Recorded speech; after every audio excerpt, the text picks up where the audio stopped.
kembali lagi dengan saya Najma Sona Arazi di channel Asik-Asikin Aja.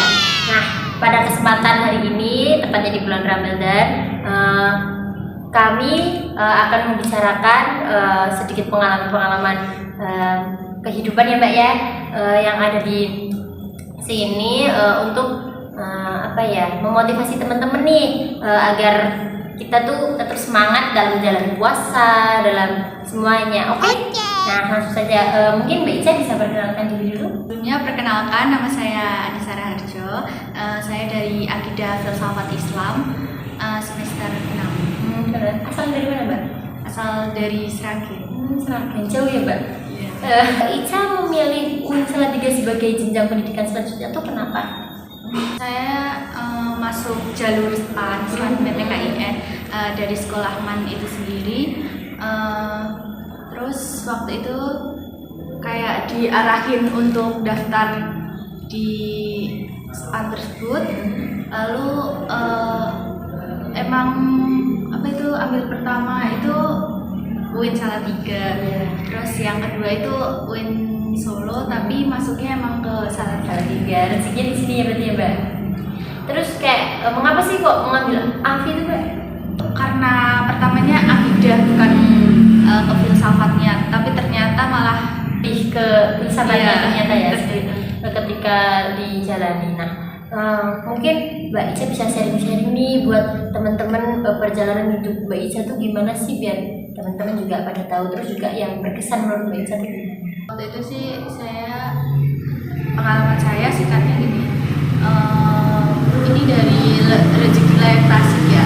Terus itu dari dulu emang belum punya rumah gitu. Terus habis itu dengan seiring berjalannya waktu ternyata dibikinin rumah gitu sama mbahnya. Terus sebelum itu belum bagus gitu, belum dicat, belum di keramik gitu. Terus dengan berjalannya waktu lagi 5 tahun, 6 tahun, terus dibikinin rumah juga lagi sama adiknya gitu. Tiba-tiba itu sebenarnya itu cuma rencana dari hati doang, tapi ternyata Allah ngasih kesempatan untuk bikin rumah dengan tangan dengan dari orang lain. Dari orang lain seperti itu. Habis itu ada lagi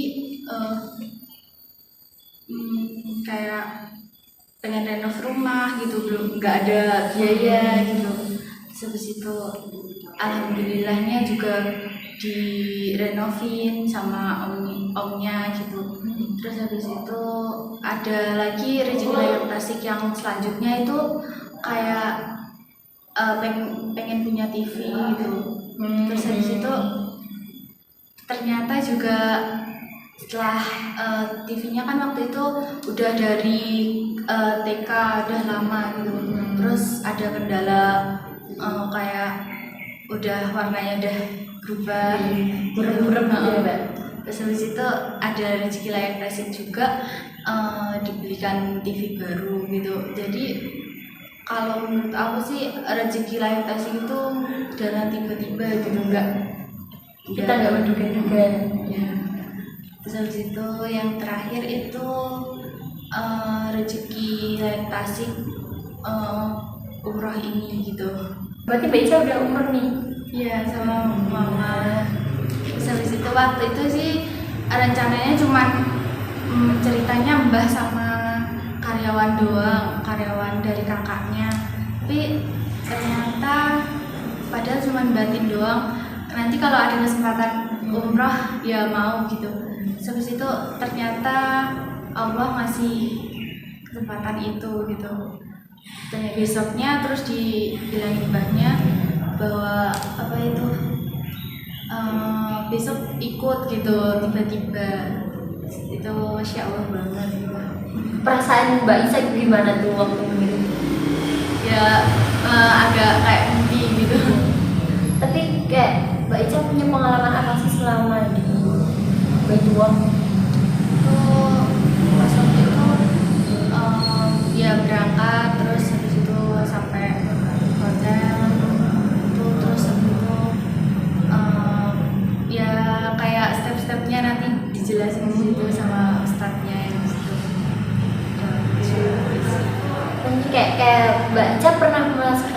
tujuan kayak wah aku belum pernah merasakan ini gitu gak sih waktu pas atau di depan Ka'bah atau waktu Mbak Ica lagi beribadah apa gitu di sana?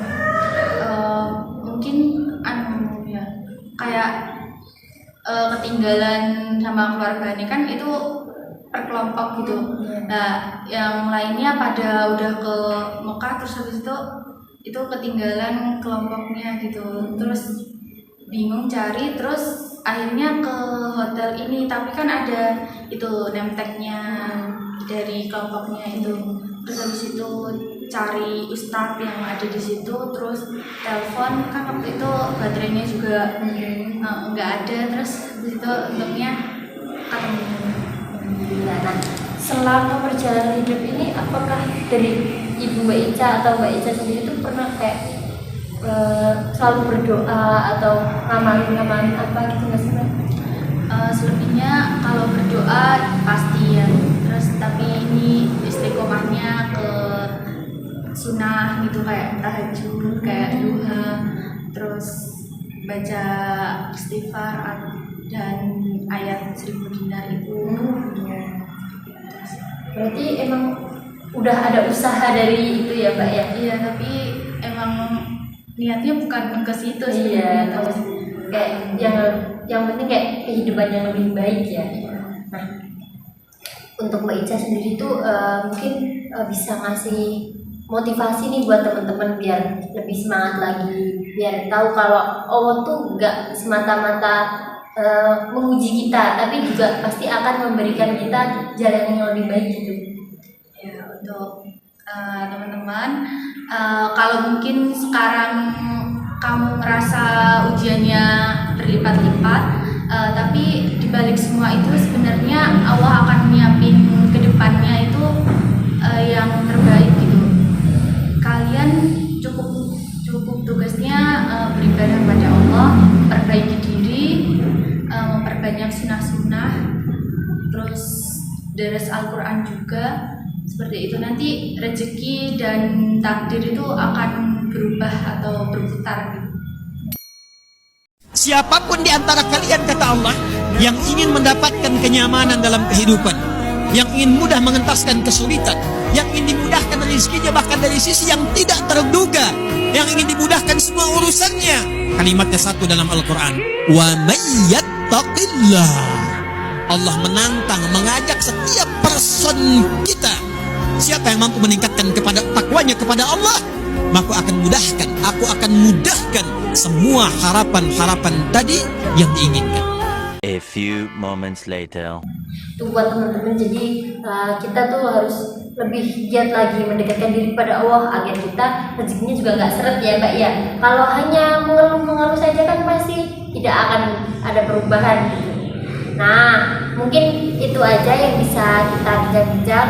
Mungkin bisa lain kali kita bincang-bincang lagi ya Mbak, bila ada kesempatan.